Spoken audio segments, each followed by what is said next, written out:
All right, let's get right into it. Today, we're talking about a pretty fundamental shift in how we, and more importantly, how our technology understands the world. We all kind of think we're living in this golden age of perfect maps, right?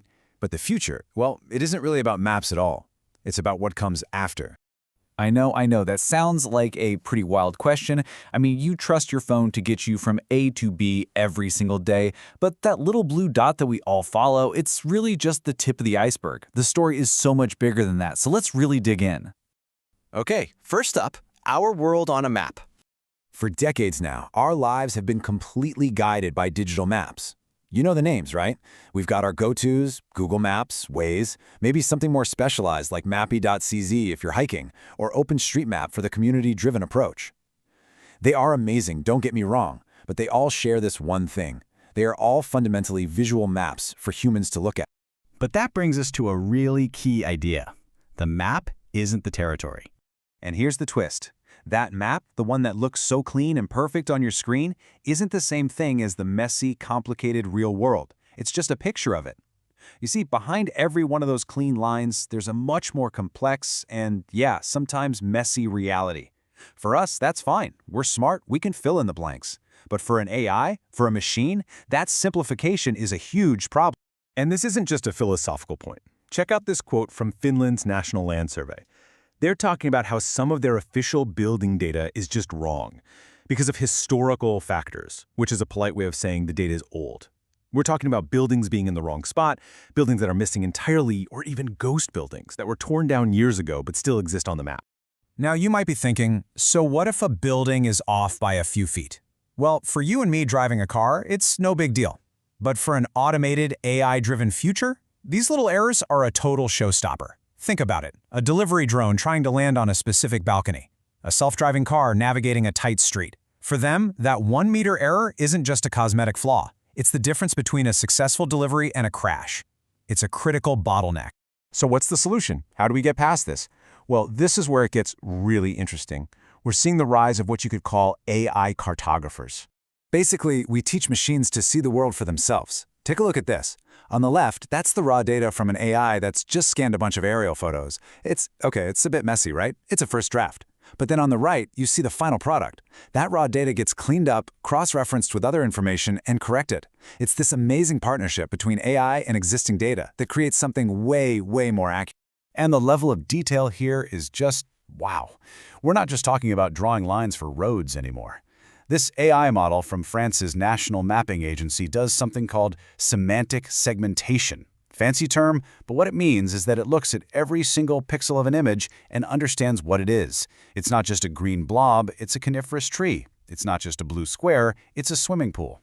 It's building an incredibly rich picture of the world. And how good is it? Well, how about 95%? That's the accuracy they're hitting when identifying buildings from 3D LiDAR data. You know, that laser scanning tech. So yeah, this isn't some far-off sci-fi experiment. This is happening right now, and it's a seriously powerful and reliable new tool. All right, so this is the real turning point. We're going from data silos to ecosystems. This whole thing isn't just about making better maps. This is about getting rid of the map as the middleman. We're moving away from these static, siloed data files and into living, breathing data ecosystems, a place where machines can talk directly to the data. Think about how something like OpenStreetMap or Wikidata works. A building isn't just a polygon on a screen. It's a real-world object connected to its address, its opening hours, its entire history. That is the future. And a huge push for this is actually coming from policy, like the EU's directive on high-value data sets.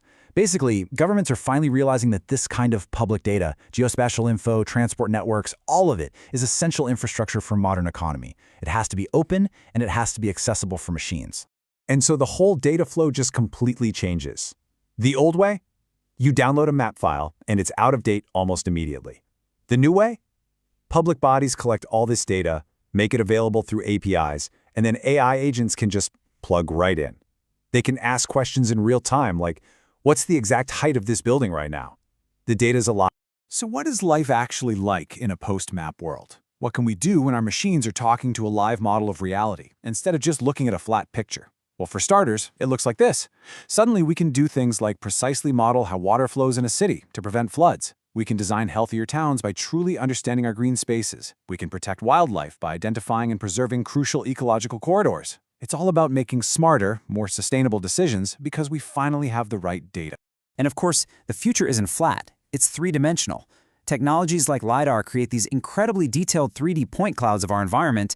Then AI comes in and makes sense of it all, building these rich 3D models of everything around us. A 2D map there's no way it can compete with this level of detail. This all leads to the ultimate goal, something called a digital twin. And this is the big one. It's a living, breathing, virtual replica of the physical world. It connects that huge 3D city model with the nitty-gritty details about every single building, its construction materials, its energy consumption, everything. It's a true digital counterpart to our reality. And this brings us to the most important point of all, the real heart of this change. In an AI-first world, think about this. Agents don't explore layers. They don't toggle symbology. They don't use maps. Any system that requires a person to open up some GIS software and click around, it's already obsolete. Instead, they do this. They invoke functions, they reason over constraints, and they act. They don't look at a map. They programmatically ask a question, get a precise data answer, analyze that answer against their goals, and then they do something in the real world. The map is a visual interface. As a middleman, it's just gone. It's been replaced by direct, unmediated access to data about reality. This really is the dawn of the post-map era. It's a shift that's just as profound as the move from paper maps to digital ones. And it leaves all of us with one huge question. What will we build when our machines can finally interact with the world as it truly is, as a living data ecosystem, not just a static map?